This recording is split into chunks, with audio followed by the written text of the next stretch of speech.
Hiking or trail running, beautiful flora, and amazing scenery.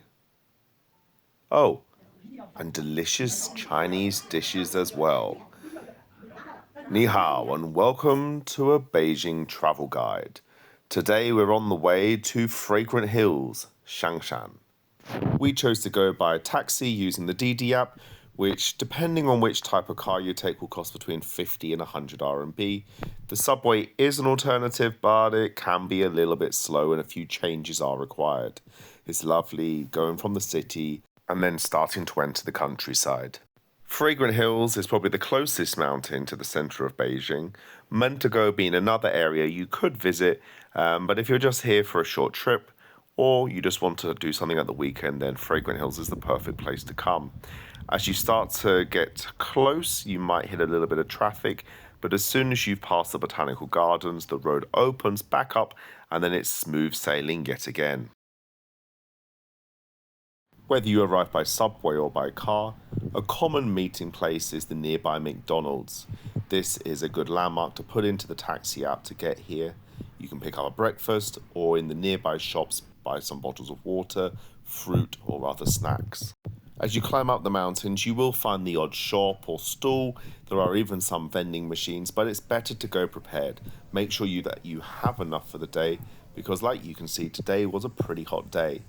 We started walking along the road a little bit. You'll start passing through a little town, and eventually you're going to come across a very big winter melon.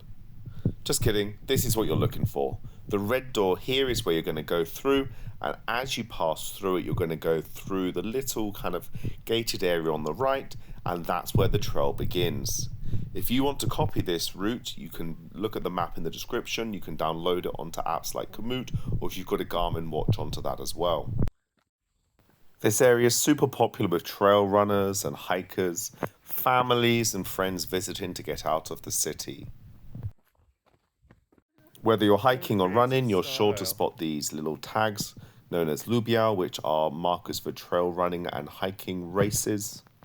If it's your first time to Fragrant Hills, then perhaps follow my route in the description, which is about 12 or 13 kilometers.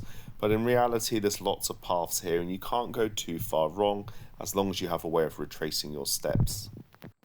For the beginning of this route, you're going to head up through these lovely wooded areas. You're going to be able to see some of the gravestones.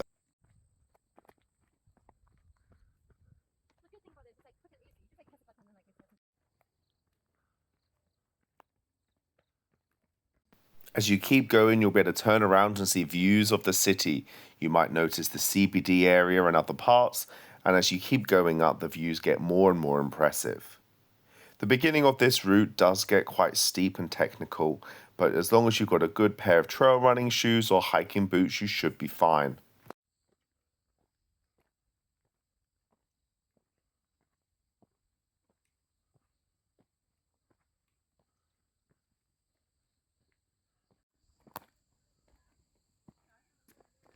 Just keep following the path up, admiring the views and taking breaks when needed.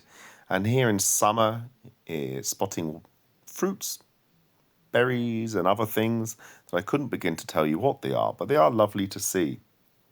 Fragrant Hills is open year round, and I've come all throughout the year. If you do come in summer, it's best to go early, maybe even looking at starting as early as 6 a.m. If you come in winter, be prepared for wind and chills and snow. But throughout the year, the views and the scenery change, but are majestic the entire time.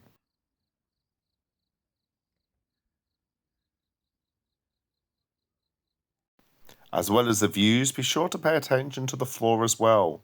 It was fun spotting this little gecko, and as you continue watching the video, you're going to see some of the other bugs, insects, and things that we spotted on our hike. As you get higher, the view becomes more magnificent. Here you can see the Guomao, the CBD area of Beijing, with the tower here being the former CCTV television tower, something you can go up. And over here is the Summer Palace, another worthwhile tourist attraction. As you reach the clearing, you can go left and use the road to make your way to the top, but I recommend going right and continuing through the woods.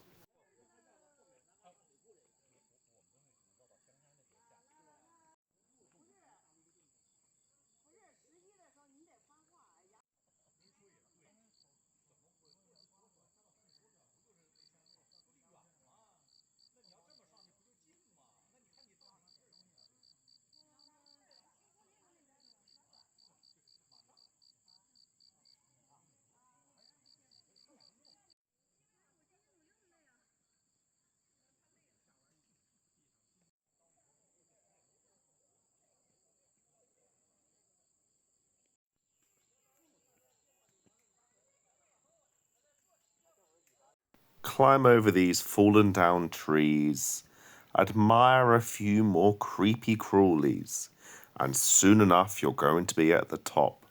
There's a little rest area, and there's a building which houses a bathroom and some shops. A great place to buy an extra bottle of water, an ice cream, or some other snack.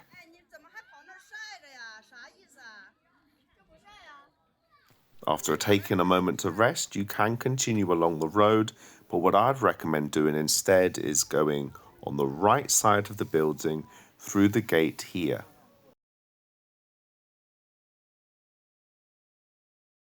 After you've gone through the gate, take the first left and follow this path down until the end, admiring the different flowers and views along the way.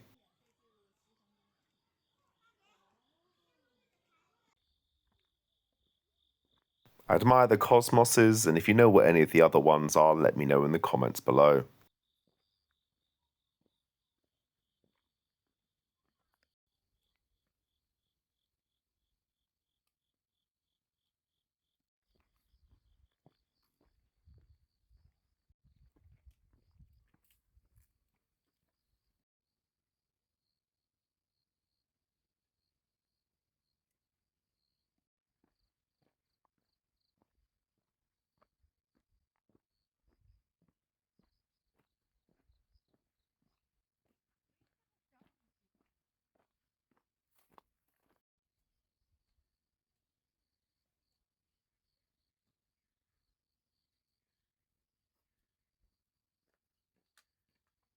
Ugh! Be careful of some of the spiders I spotted along the way. I wouldn't want to brush my hair through them.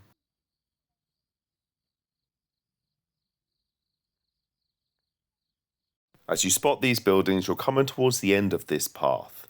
You can take a break in the buildings, and there was a little stall selling bottles of water. Otherwise, as you come down here, take the next right to continue back. You're going to go up and down some stairs and follow some different paths. You're going to see some other views of the other side of Beijing.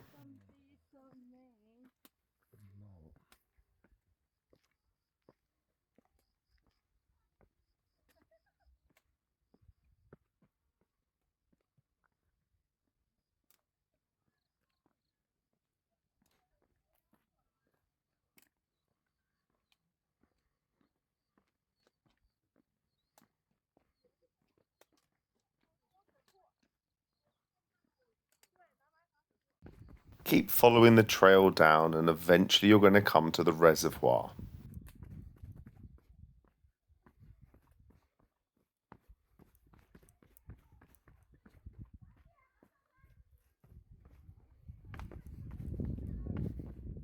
Cross over here, buying supplies in the building opposite, before turning right and following the path near this big sign.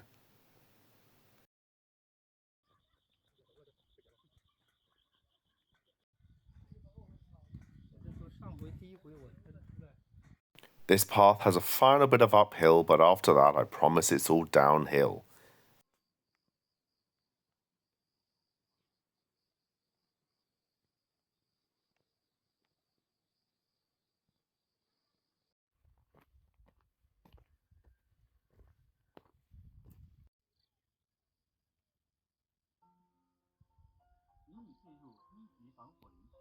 Vending machines in the mountain may seem a little bit strange, but honestly these vending machines have saved my life more than once. For the next section you're mostly going to continue on road until you get here. You'll go through the tunnel and then you get to hit the trails once again. Turn right at the sign here to follow the trail down, being careful as it is pretty steep in places. Alternatively, you can follow the road, but I don't really like it myself.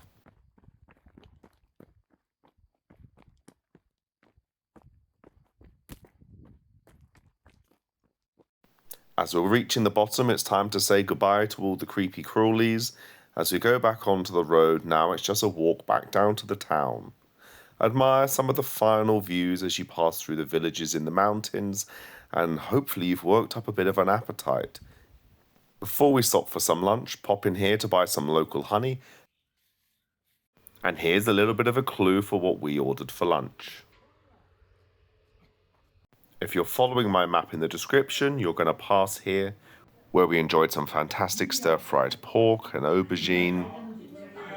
In the background, a nice green veg cold dish. And you can't leave here without trying some of their dumplings. Dip them into the vinegar and chili sauce as a well-deserved reward. Keep an eye out for the future video where I review this restaurant in more detail. Until next time, like, subscribe and share this video with your travel buddies.